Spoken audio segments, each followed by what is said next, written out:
Fala galera, neste vídeo aqui eu vim trazer o conceito de chamada e resposta, ou pergunta e resposta, mas eu acho que chamada e resposta dá uma tradução mais correta, que é basicamente uma técnica que acaba permitindo fazer parecer que o instrumento está conversando. E só um adendo, semana passada não teve vídeo porque eu descobri que se juntar tosse com dor de garganta, você fica sem voz. Não me orgulho de ter descoberto isso, mas agora estou com a tosse leve, graças a Deus. Então por isso tem um vídeo menor agora. Mas voltando ao assunto do vídeo, talvez você já tenha passado por uma situação que a banda dá aquela parada assim na música, dá uma acalmada, e o cantor fala, agora eu vou fazer uma dinâmica, vou repetir aqui e só os homens se repete, e depois só as mulheres. Aí o cantor faz, uou, uou, uou. Aí depois vem o público, os homens,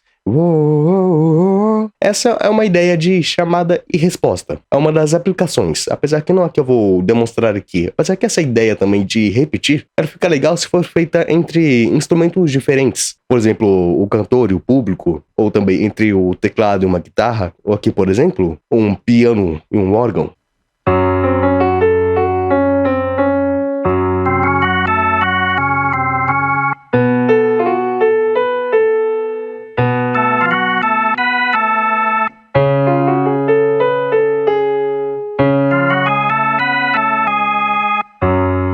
Essa é uma primeira aplicação que eu não vou focar tanto neste vídeo, mas é uma ideia também. Vocês podem utilizar qualquer frase que vocês quiserem. A ideia é simplesmente que um faça uma frase e o outro repita a frase, chamada e resposta. A ideia principal desse conceito, dessa técnica, é simular uma conversa. E como que a gente faz isso sem precisar dessa troca de instrumentos? Sem fazer uma frase aqui para o violão repetir, a guitarra repetir. Se você estivesse tocando sozinho, como que você faz isso? Bem, uma ideia que você pode seguir que eu acho que deixa bem mais fácil de pegar a linha, de pegar esse conceito de conversa, é imaginar uma pergunta e uma resposta. Bem, nas conversas a gente tem perguntas, né? O que você fez ontem? Eu tava andando na praça. As duas coisas aqui que dá pra você prestar atenção é que nas perguntas, normalmente a gente tende a ir para notas mais agudas. A voz tende a ficar um pouco mais aguda. Você estava no parque? Claro que não são todas as perguntas, mas muitas perguntas que a gente faz, a gente tende a esse agudinho. Então, para a frase que a gente vai fazer a pergunta, simular a pergunta no teclado, a gente vai terminar as frases indo para notas mais agudas. Não é uma regra que não pode ser quebrada, é mais para te ajudar a pegar o jeito da coisa. Então, a gente vai fazer uma primeira frase terminando com notas mais agudas.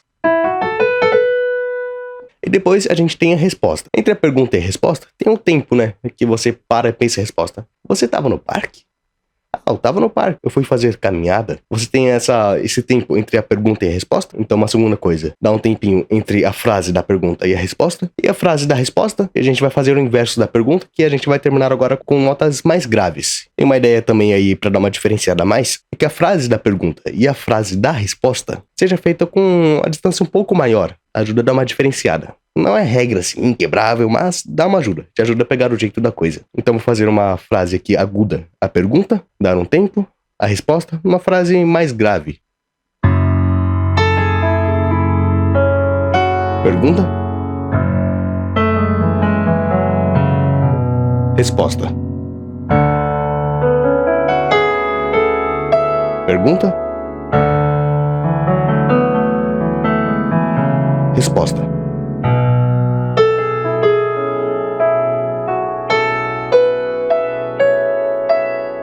Pergunta.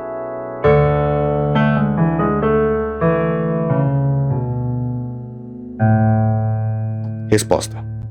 Se a gente invertesse a pergunta no mais grave e a resposta no mais agudo, entretanto mantendo a pergunta terminando com notas mais agudas e a resposta no mais agudo, porém terminando indo para o mais grave. Pergunta.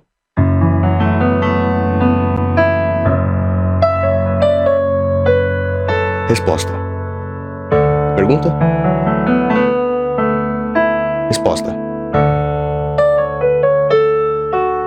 Pergunta.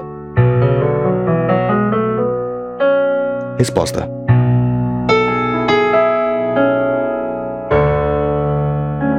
Ok? O vídeo é pequeno porque eu ainda tô com tosse, e minha voz não voltou 100% ainda também.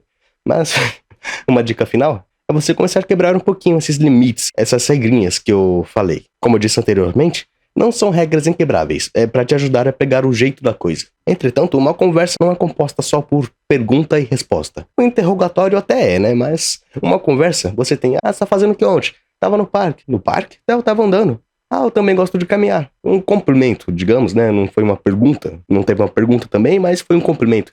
Ah, eu tava caminhando. Ah, eu também gosto de caminhar. Então a ideia aí, uma dica é que você comece a quebrar essas regrinhas que eu disse e tentar montar como se fosse conversas. Um complemento, pergunta, resposta, complemento.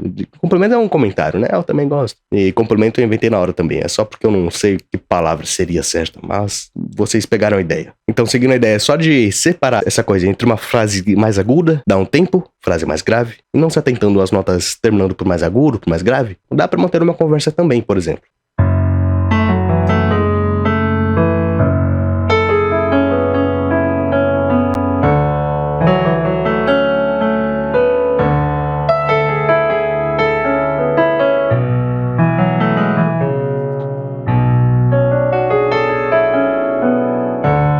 É uma ideia que o pessoal utiliza para solo, para melodia. Eu espero que esse vídeo tenha te ajudado. Se você gostou desse vídeo, deixe seu gostei aqui embaixo, comente no vídeo e compartilhe também com aquele seu amigo que está aprendendo a tocar teclado. Tenha uma ótima semana, até a próxima aula e fique com Deus.